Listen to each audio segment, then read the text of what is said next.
Bueno, en la clase de hoy vamos a hablar de qué es una estrella y algunos aspectos desde el punto de vista de la termodinámica. Va a ser una clase más bien descriptiva y vamos a comentar sobre cómo se nacen, se desarrollan, evolucionan y mueren las estrellas, cómo aparecen las estrellas de neutrones y los agujeros negros después de una explosión de supernova, sin profundizar mucho en el tema. Bueno, lo primero es saber qué es la secuencia principal de Hertz, Sprung y Russell. Se llama secuencia principal a la fase que la estrella quema hidrógeno, fase en que la estrella quema hidrógeno en su núcleo mediante fusión nuclear. Aquí la estructura de la estrella consta esencialmente de un núcleo donde tiene un lugar la fusión del hidrógeno a helio y una envoltura que transmite energía generada hacia la superficie. En la astronomía, la magnitud absoluta m es la magnitud absoluta y m es la magnitud aparente, que tendría un objeto si estuviese a una distancia de 10 parsec en un espacio completamente vacío sin absorción estelar. Acá vemos el color de la estrella, la magnitud absoluta que puede tener, y vemos las distintas clasificaciones. Esto se lo conoce como la secuencia principal. Y después tenemos la secuencia de las gigantes, supergigantes, etc. Y esta es la calificación con letra del tipo de estrella. Entonces, las estrellas más pequeñas generalmente son las solares, son las de tipo M, después va creciendo tipo K, F, G, A, B y O, la más grande. En astronomía, la clasificación estelar es una clasificación de las estrellas en función de sus características espectrales. La mayoría de estrellas están actualmente clasificadas bajo el sistema de Morgan-Keenan, que utiliza la letra O, B, A, F, G, K, M. Una secuencia que abarca las más calientes son las de tipo O y las más frías son las de tipo M. La clase se subdivide usando un dígito numérico 0 para las estrellas más calientes y 9 para las más frías. Por ejemplo, A8, A9 forman una secuencia de las más calientes a las más frías. Esta es la secuencia de cómo se califican las estrellas en el firmamento. Pero la gran pregunta es, ¿qué es una estrella? Bueno, una estrella es una competencia entre la gravedad, que intenta comprimir los gases, y la presión que genera, por otro lado, los gases calientes y el gas de fotones que está acá adentro como resultado de las combustiones nucleares. Una idea fue introducida en el siglo XIX por Kelvin y Helmholtz. Ellos propusieron que la estrella es un equilibrio hidrostático entre la presión de un gas de iones, expansión, y la gravedad, cuya ecuación de estado es esta. Esta es la ecuación de estado de un gas de iones. Entonces, por el otro lado tengo la fuerza gravitatoria, que es netamente de compresión. Entonces, reemplazando esta ecuación acá, puedo obtener cómo es la evolución de la estrella. Pero me falta otra ecuación más que se llama la ecuación de la luminosidad. G sub S es la gravedad superficial del core. Este es G sub S. B, la constante B que aparece acá, es ρ por la constante de Kelvin por la masa atómica media y la masa del protón.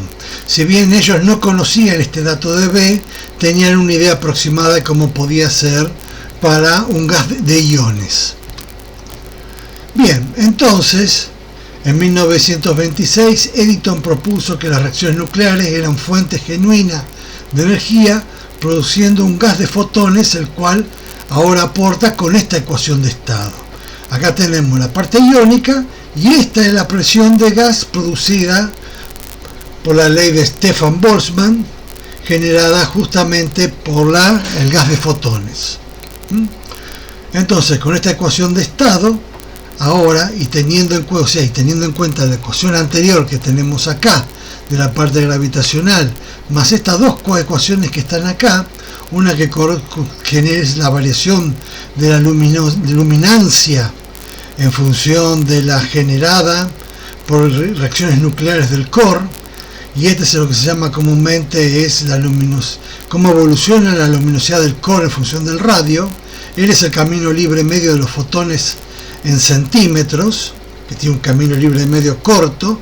Bueno, finalmente se llega a la ecuación final de evolución de la estrella. ¿Para qué sirve eso?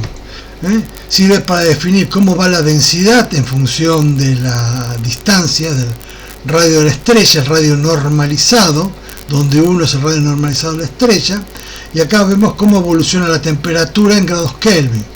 Tiene un interior de 7 millones de grados Kelvin, pero abruptamente cae a la temperatura del espacio exterior y después vuelve a crecer debido a que este fenómeno que está acá, esto es una temperatura termodinámica, y esto se debe a que el gas de la corona solar, si bien es un gas muy poco denso, como vemos acá, es un gas altamente caliente, casi de 6 millones de grados Kelvin.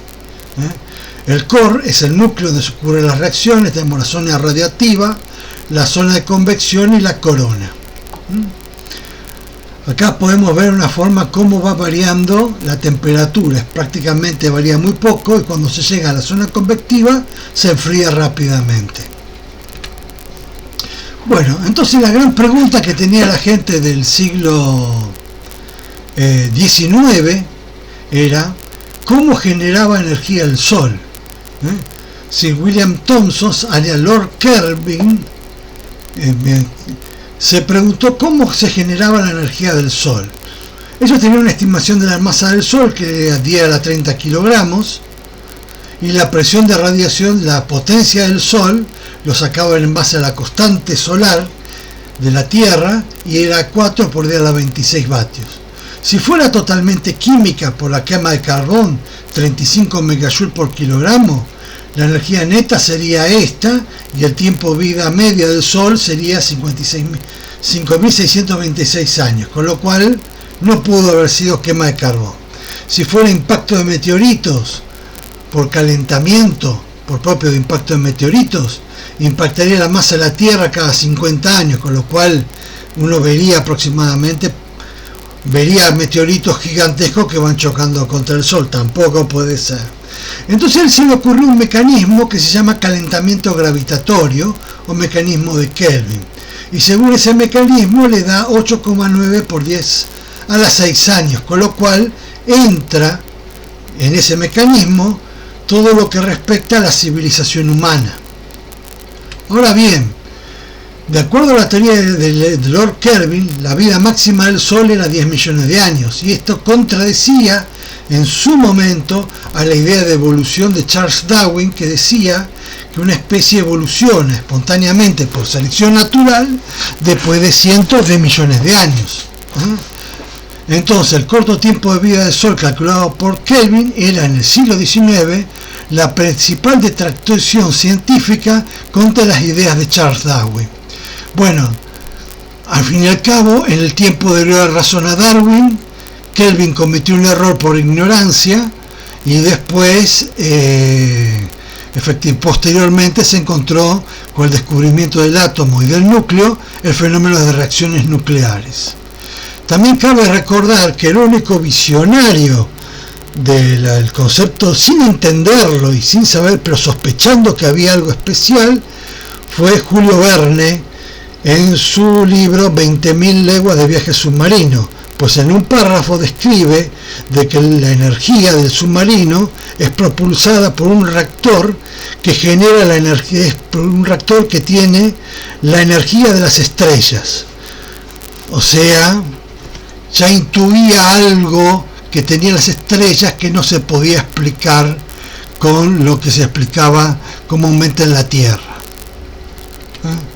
Bueno, la primera conexión entre la física nuclear y la astronomía se la debemos al famoso paper Alpha Beta Gamma Paper, en que los tipos encuentran cómo la generación de iones cada vez más, de isótopos cada vez más pesados, o sea, de hidrógeno pasa a helio y de helio pasa a litio, etcétera. Eso son reacciones exotérmicas que son la fuente de generación de las estrellas. Acá está en el origen de la química, elementos químicos, ponen que los elementos químicos se generaron en las reacciones nucleares de nucleosíntesis en las estrellas. Posteriormente, el primer modelo concreto y fuerte de nucleosíntesis se la debemos a estos tres autores en el año 57, con lo cual ya prácticamente queda saldado todo el tema de cómo obtienen energía las estrellas. Entonces, ¿cómo nace una estrella? Una estrella nace de una nube molecular que se entra a juntar por colapso gravitatorio. Este es un fenómeno que tarda aproximadamente 200 millones de años. Se genera una protoestrella a través del mecanismo de calentamiento gravitacional de Kelvin. Se contrae, se calienta y la estrella se enciende aproximadamente cuando llega al día de los 7 Kelvin. Entonces, por presión, ahí ocurren las primeras combustiones y aparece el fenómeno de la presión térmica que compensa la presión gravitatoria y se genera un núcleo, ocurre el equilibrio hidrostático y en el núcleo se alcanza temperaturas del orden en el Sol de 10 a la 15 grados Kelvin. Ahora bien, repasemos la distribución de Maxwell porque nos va a servir muy importante por un hecho tal vez que poco se perciben. Es cómo del hidrógeno se puede llegar a obtener, porque no solamente por choque, sino se debe a otro fenómeno que fue propuesto mucho después. De la distribución de Maxwell nos da la probabilidad de que, dada una energía, dado un valor de energía, esta tenga este valor de energía considerando la temperatura y la masa de los componentes. Es una función de densidad de probabilidades que la hemos visto en la clase de teoría cinética de los gases. Bueno, si uno hace el cálculo, la energía de, por ejemplo, a 10 a la 7 Kelvin, que es cuando uno predice de que se enciende la estrella, la energía térmica en ese caso es 0,86 kiloelectronvoltios. Pero los protones tienen una barrera coulombiana de aproximadamente 468 kiloelectronvoltios. O sea, la estrella necesitaría la probabilidad que se encienda una reacción protón-protón con una temperatura de 10 a la 7 Kelvin, si uno usa la distribución de Maxwell-Boltzmann, le da una probabilidad de 10 a la menos 233. Es decir, es más probable que un conjunto de hormigas escriba la Biblioteca de Londres de pura casualidad a que se encienda una estrella por ese mecanismo, por el mecanismo de Kelvin. Entonces, tiene que haber otro mecanismo por el cual la estrella se encienda, y eso es fusión del hidrógeno, es por el efecto túnel, y se lo conoce como pico de Gamow. O sea, el efecto túnel se incrementa. Acá tenemos, este es el pico propio, acá tenemos, esta es la distribución propia de la cuestión de Maxwell. Acá tenemos el hecho del efecto túnel y aparece el pico de Gamow.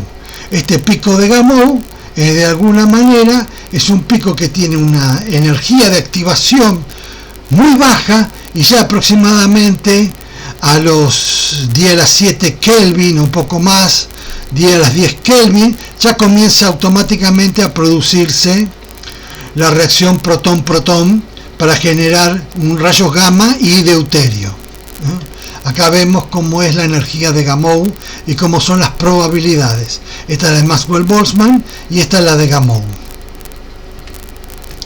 Bueno, entonces en las estrellas masivas como en el Sol, principalmente en la masiva, ocurre la reacción protón-protón, que acá la vemos. Protón-protón genera un neutrino, un electrón, un deuterio, que es hidrógeno 2, se fusiona. Ahora es más fácil la fusión, porque la energía ya con deuterio, anexar un átomo de hidrógeno es mucho más simple que en el caso de estos dos, porque acá la barrera coulombiana ha quedado un poco apantallada por el neutrón. Y así se va haciendo cada vez más rápido y más fácil, y se genera como subproducto final de 4 átomos de hidrógeno, de 6 átomos de hidrógeno, perdón, se genera un átomo de helio y queda como residuo 2 protones. se genera, y además se generan 2 fotones gamma, y se generan además 2 neutrinos electrónicos. Los neutrinos dependen de qué leptón está asociado. Está el neutrino electrónico, el neutrino muónico y el neutrino tauónico. Bueno, acá lo vemos un detalle de cómo es el proceso de forma más detallada de la cadena protón-protón en estrellas masivas y solares. Hay otro mecanismo para las estrellas que también ocurre en el Sol y para las enanas rojas, que se llama el ciclo de carbono. Este ciclo requiere mucha menos energía de activación, pero es mucho menos eficiente a la hora de generar, mucho menos eficiente porque de alguna manera no es como en este caso, que es un ciclo que es de activación acelerada. Este es un ciclo que le toma un tiempo más largo, pero es mucho más estable. Acá vemos que en este ciclo del carbono 12 se va generando una transmutación de elementos hasta que vuelven en él. Entonces, como resultado final, se genera un átomo de helio, ¿no?, de 4 átomos de hidrógeno. También se generan 3 rayos gamma, en este caso, y 2 neutrinos electrónicos. Acá vemos el tema del ciclo generado por este. Es un ciclo que tiene en sí una reacción de este tipo de mucha pobreza. Por eso este ciclo no es suficiente para sostener una estrella como el Sol. Sí puede sostener una enana roja. Por eso en el Sol convive ambos ciclos. Y generalmente en una estrella gigante es principalmente el ciclo protón-protón. Bueno, una vez que se llegó a esto y la estrella se empieza a agotar el hidrógeno, empieza a fusionar los átomos de helio porque la estrella, su núcleo empieza a calentarse más. Entonces de la fusión de 3 átomos de helio se genera carbono y así se va generando, consumiendo helio, nuevos elementos. O sea, los factores nucleares favorecen la fusión de los núcleos y se va haciendo núcleos cada vez más pesados. Y eso explica por qué en el universo existe abundancia de núcleos livianos respecto a núcleos pesados. En una estrella masiva, generalmente, es una estrella masiva en estado avanzado de combustión, casi próxima a morir, el core o núcleo está principalmente repleto de silicio, hierro y níquel.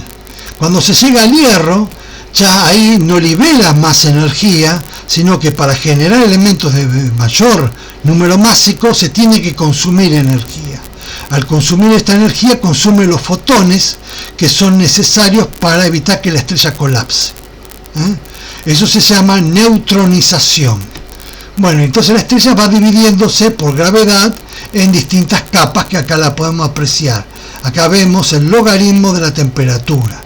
En el núcleo la temperatura, el logaritmo, es 10 a la 10 Kelvin, más o menos.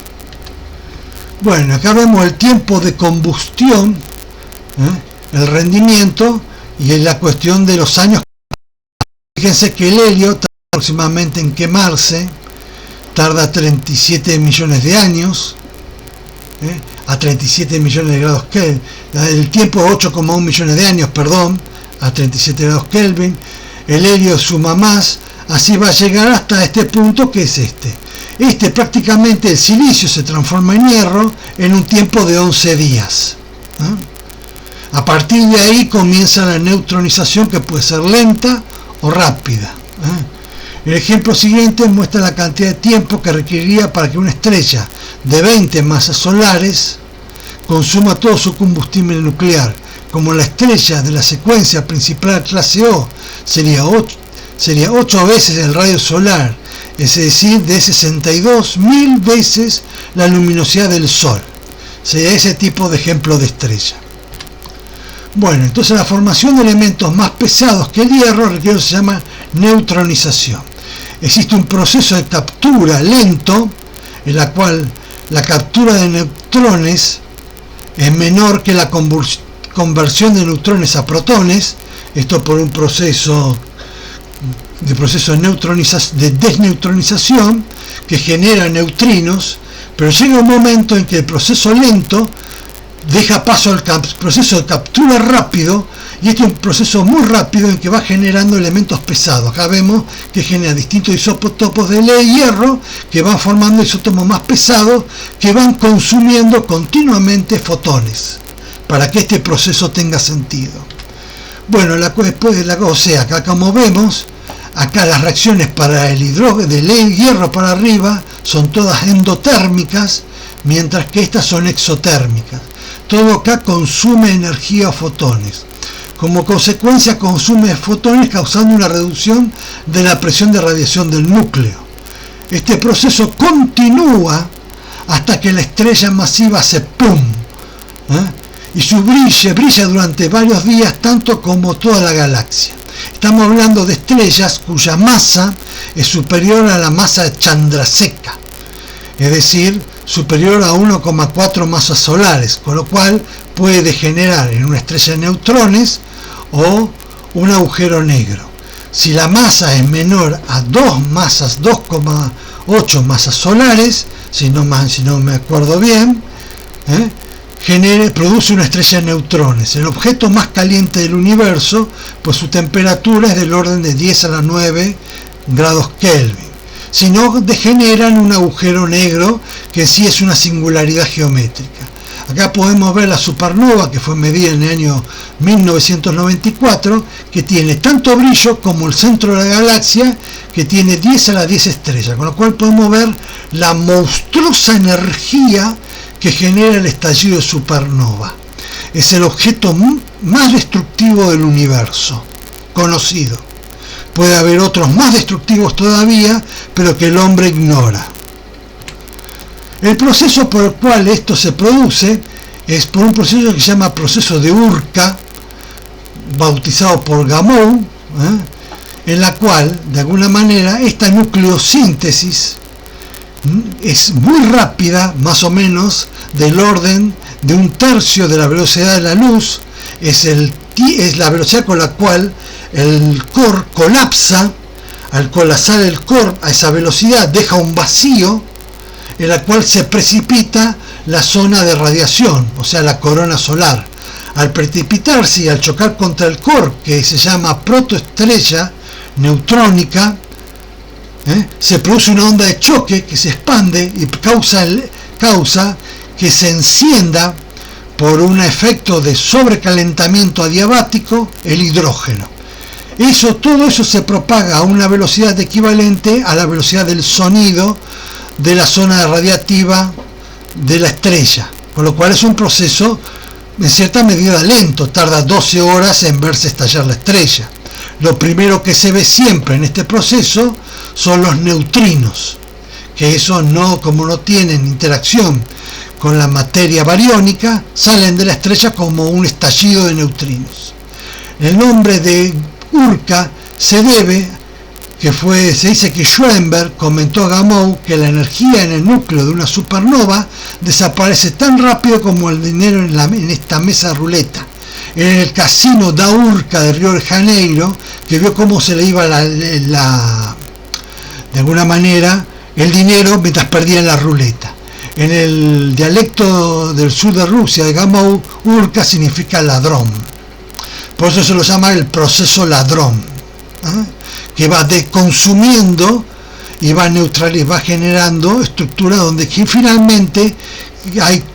Por eso se lo llama estrella de neutrones, donde hay solamente neutrones dentro de la estrella, un gas de neutrones que se llama degenerado.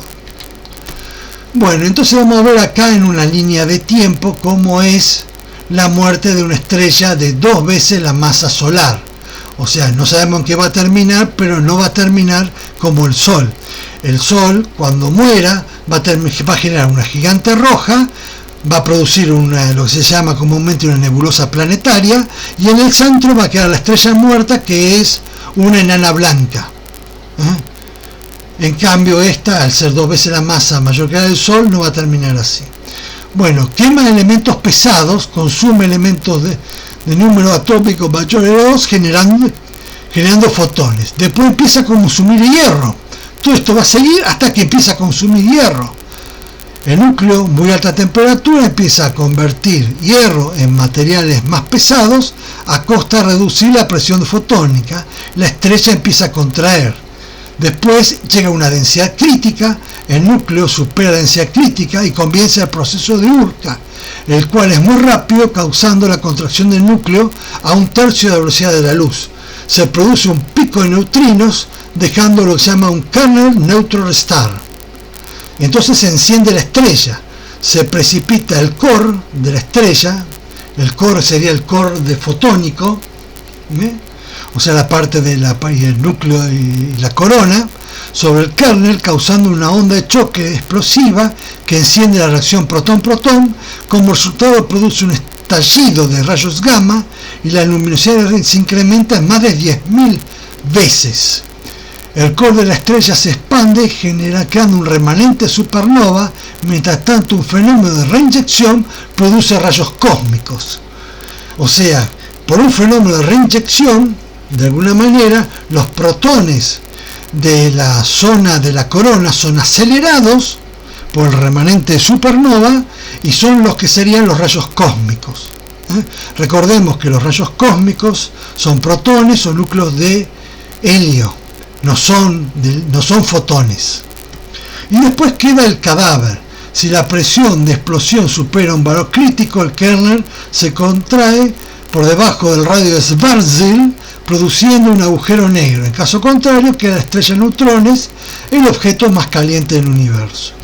Y para ver cuán dañina es un estallido de supernova y para que veamos la capacidad destructiva que este tiene, vamos a ver el fin de una civilización a 5 años luz de una supernova.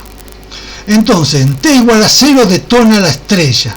La estrella detona en una supernova, dejando una estrella de neutrones o un agujero negro como cadáver. 5 años después, supongamos que esta civilización tenga la misma habilidad que nosotros de poder detectar neutrinos. Entonces se detecta un pico de neutrinos en los detectores de intensidad. Por la intensidad se presupone extrasolar. La comunidad científica está exaltada ante la noticia. Esto no es ciencia ficción. Algo muy parecido ocurrió cuando el Super Kamiokande detectó un pico de neutrinos y poco tiempo después se detectó una supernova. O sea, esta es la forma como, porque lo primero que llega son los neutrinos y dado la lentitud de la explosión, porque acuérdense que va a la velocidad del sonido del gas, la detonación, se ve el estallido con alta luminosidad. Después, a poco tiempo del pico de neutrino, dado que está muy cerca de la estrella, llega el arribo de ondas gravitacionales que, dependiendo del tipo de estallido, pueden producir efectos tectónicos. O sea, los tipos van a ver que de la nada empieza a haber terremotos y no saben por qué. 12 a 24 horas posteriores, la luminosidad de la estrella es 100 a 10.000 veces mayor que la del Sol, causando que la temperatura del planeta supere los 5.000 grados Kelvin. Con esa temperatura, supongamos que hay 7.000 millones de habitantes, 7.000 millones de almas se encomienda a su creador, o sea, es el fin apocalíptico de la civilización, al mejor estilo del fin del mundo de las eras medievales. Después, 48 horas después, posteriores, llegan los rayos cósmicos, que es la ráfaga acelerada de la estrella causada por la reinyección. La ráfaga de rayos cósmicos causados por un efecto de reinyección en el remanente inducen al planeta a eliminar toda forma de resto de vida, porque es tan intenso y tan potente que si hubiera un resto de vida subterráneo, esta queda totalmente eliminado. 15 días posteriores no queda rastro de la explosión, salvo un remanente visible a simple vista, que nadie podrá ver ya que todos murieron. Y este es el fin de la historia de la civilización.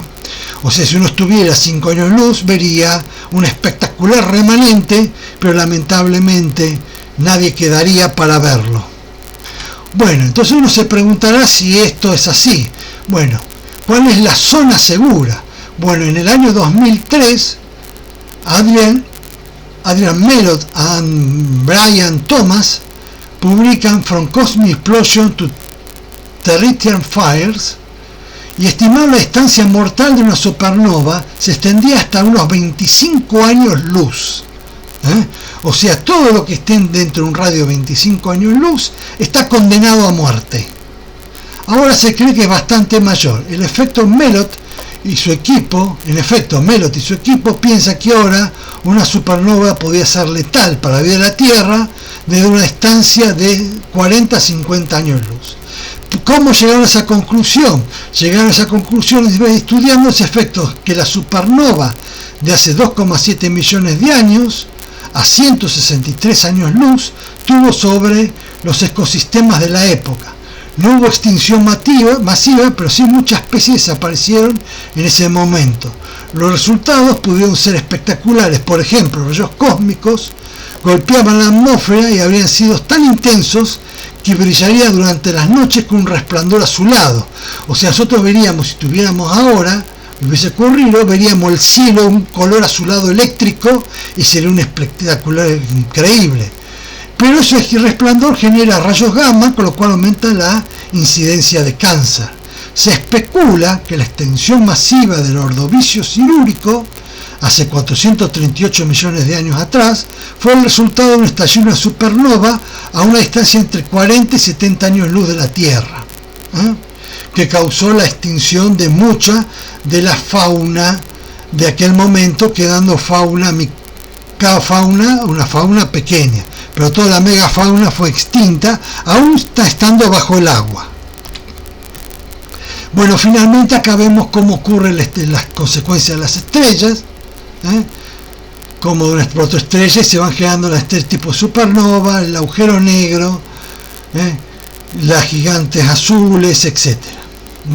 Bueno, y esto es un poco de todo lo correspondiente a el tema de estrellas.